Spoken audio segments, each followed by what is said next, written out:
I don't even know what to share with y'all, because it's just, there's nothing to share, which is heartbreaking. And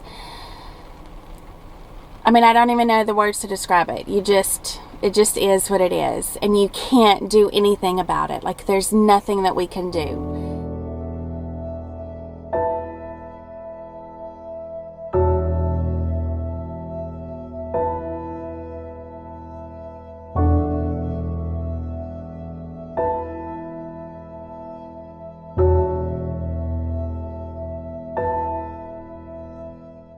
My honest thoughts on our current adoption, and do we really think that our girl will come home?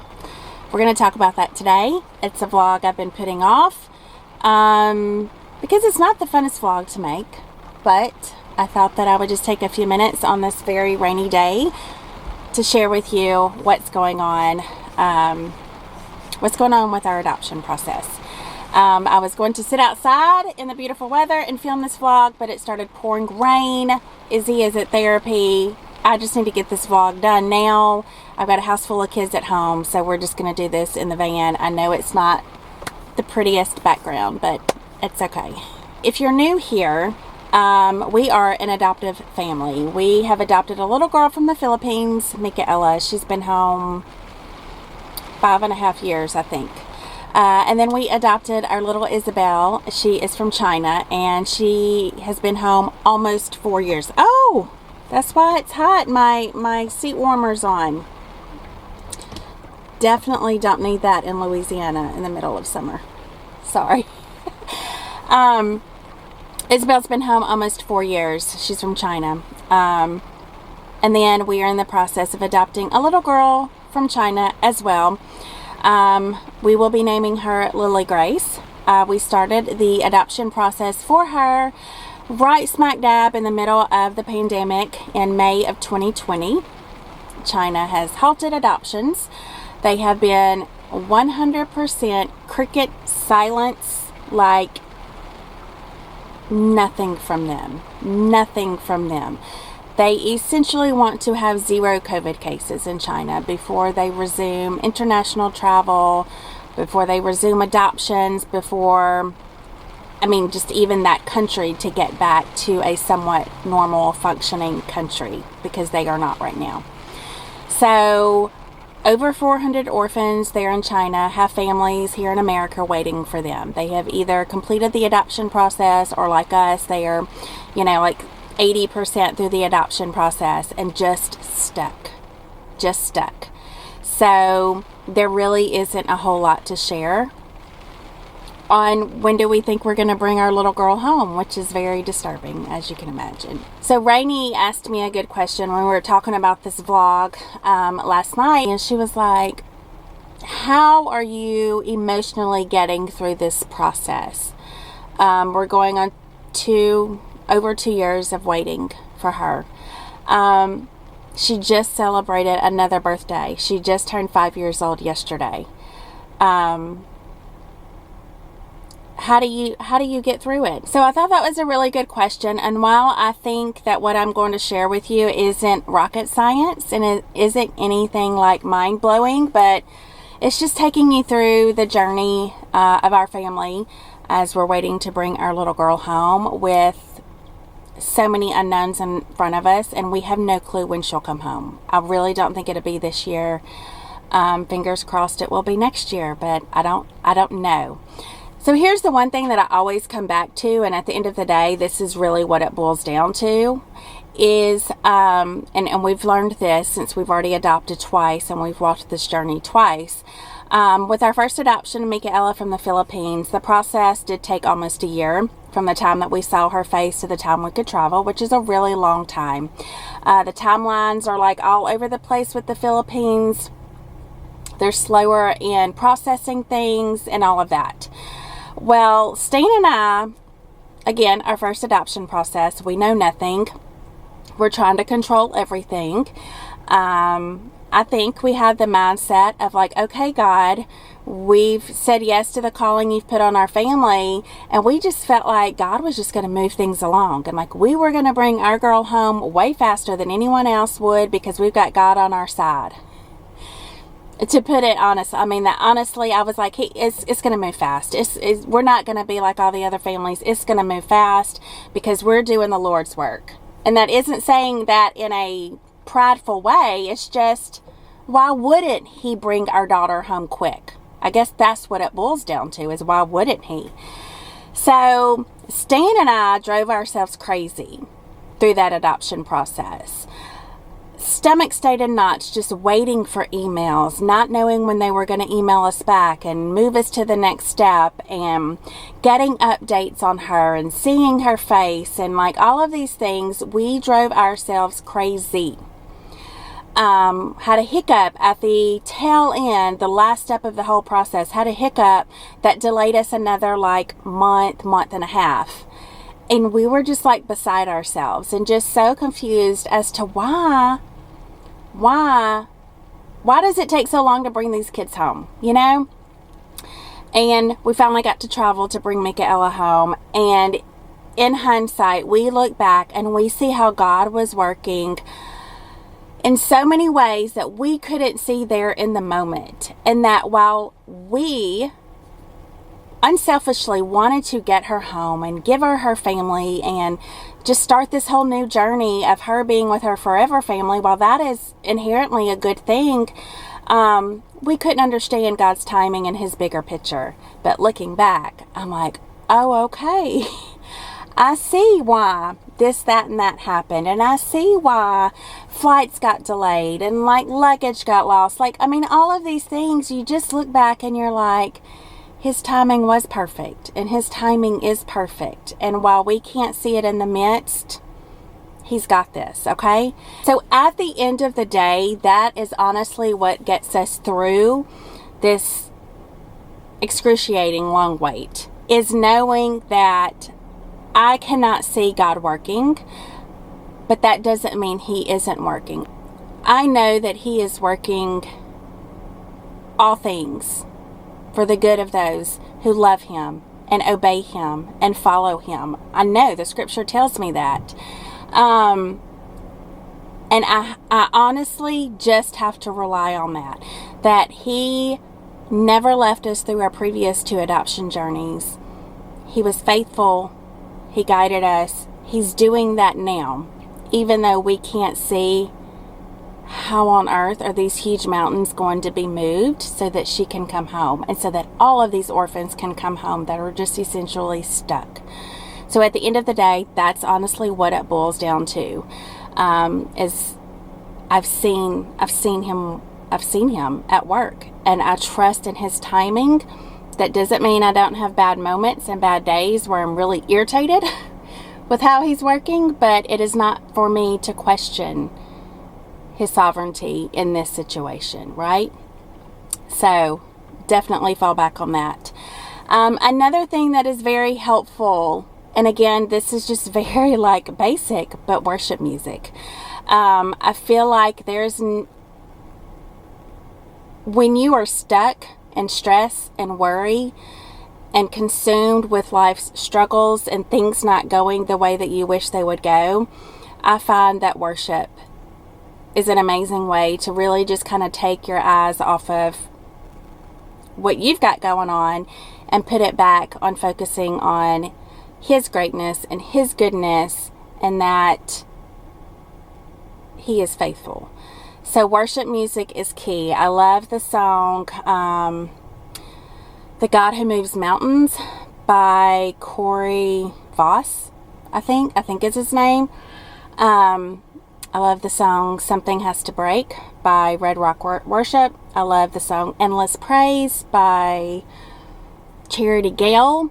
So worship music is key. Worship music is definitely the thing that can kind of get me like, okay, Ashley, get out, you know. It's not about you, because honestly, this adoption is not about me. It's not about me. It's about walking out his purpose for our life. Something else that really has gotten me through is having someone that you can vent to. Having a best friend, having an acquaintance that you can pick up the phone and call or text or whatever and just vent. my best friend Jennifer Abels, they're actually in the process too. They have a little girl over there in China who is stuck.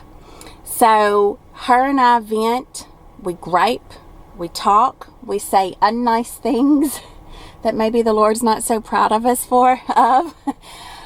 But I'm able to just vent my frustrations. I'm able to vent my sadness. All of those emotions that come with this, I'm able to share those with her. We are literally seeing eye to eye on every feeling, every thought, everything that we're experiencing through these adoption processes. They get it. So I think finding someone who has walked this road or a very similar journey is very, very helpful, just to have that tight-knit support. Has definitely been something that's kind of helped me specifically walk through this. So I asked Stan, like, what is getting him through this terrible weight? And he said something that's really gotten him through is knowing that she's in really great care. So she was in an orphanage, and she did live, I guess, maybe the first 4 years of her life in a government-ran orphanage. And I guess about a year and a half ago, she was moved to an amazing nonprofit foster care facility called Eagle's Wings, and they have taken such good care of her. So we get updates every 3 weeks or so, and they send us pictures and they send us an email and just talking about how she's doing and how she's progressing. And y'all, before she went to live permanently at Eagle's Wings, she just was so hopeless. Like, she was one you could look at her eyes and there's just such sadness and loneliness. And she never smiled. And so as she's been at Eagle's Wings, her little personality is coming to life. She's smiling, she's playing, she's progressing, she's walking now. She's still nonverbal, and I don't know what's going on there, but she's doing well. She's doing really well, and I'm so thankful that Eagle's Wings, the staff at Eagle's Wings, was so persistent in trying to get her to come and be a permanent, I guess, resident, you can say, of Eagle's Wings. Because if she was still stuck where she was, you would see a different Ashley right here, probably, because it wasn't a good situation. And I hate even saying that, because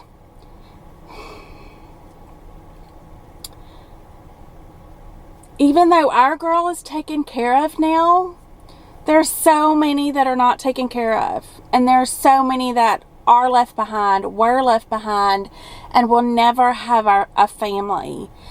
And so I hate even expressing, like, thank you, Lord, for providing my girl with a safe environment and a loving environment.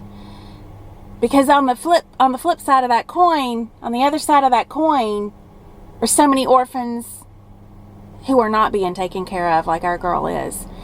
And there again, you go back to, like, God, where are you? Like, you know, if adults want to screw up their lives and they're having to pay extreme consequences for the poor choices they have made in life, that's one thing.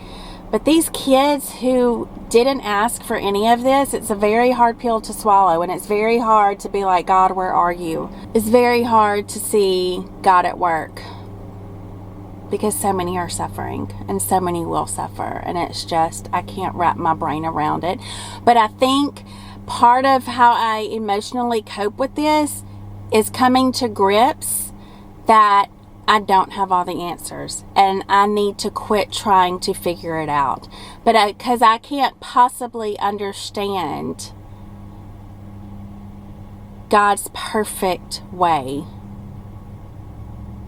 I can't possibly understand His perfect ways and His purposes in life.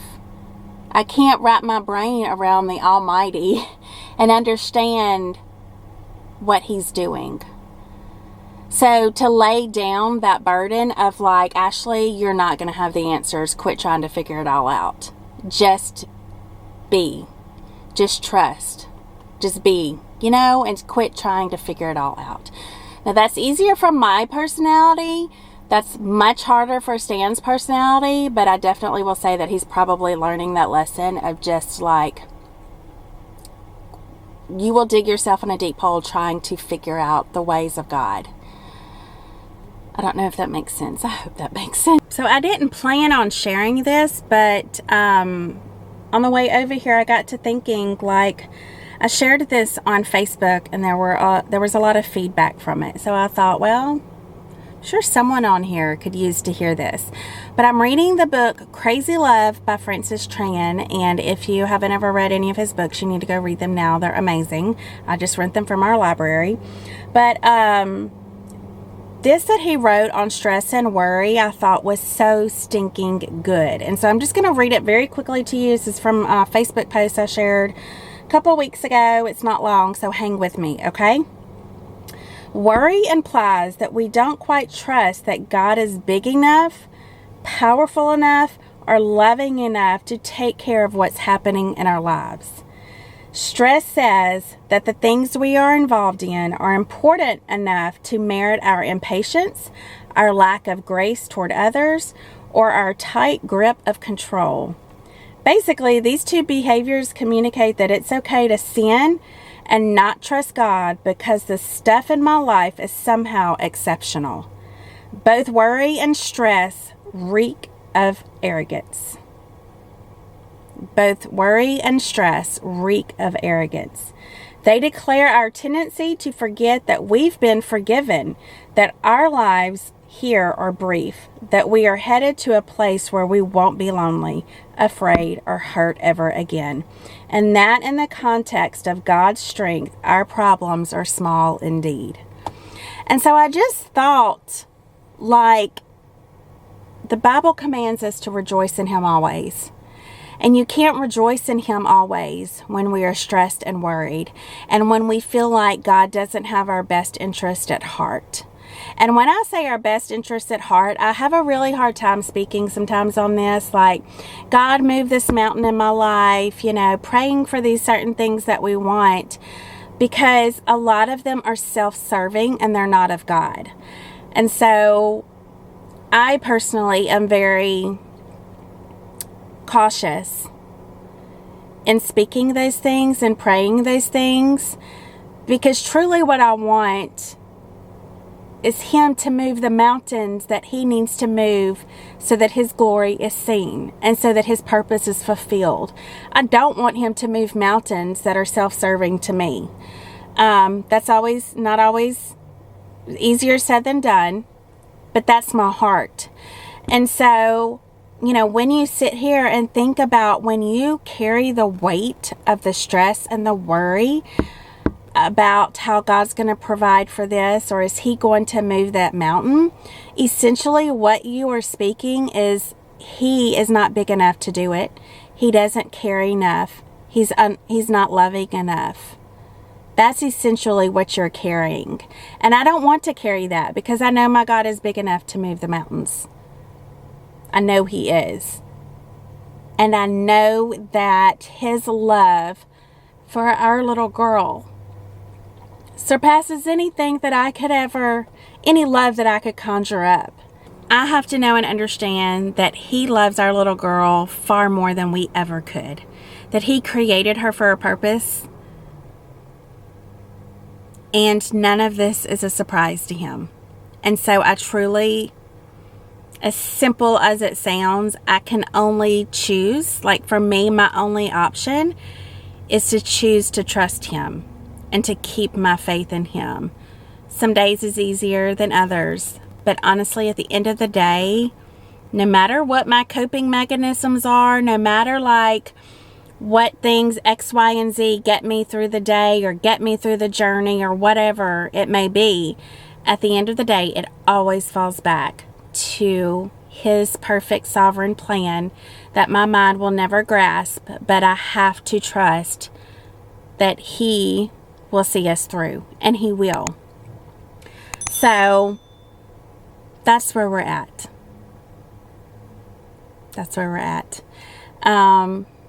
I don't know. I don't know. I would love to hear from some of y'all. Like, what are some things that y'all cling to when you're going through hard times? Like, how do you cope? How do you deal? Maybe they're good things. Maybe they're not so good things. Like, share them below. I would love to chit chat with y'all. But that's the update on our adoption process. Sadly, it's not much of an update. We are just still stuck. But our little girl is doing very well. She's doing very, very good, and she's taken such good care of. I am going to leave a link below to Eagle's Wings website. They function off of donations and monthly sponsorships. And I didn't plan on putting this part in here, but I am going to put a link. If you want to go donate or you want to go sponsor a child every month, please go do that. They are doing amazing work over there, and to say we're grateful is a complete understatement. Love y'all. Thank you for joining us, and we'll see you next time. Bye.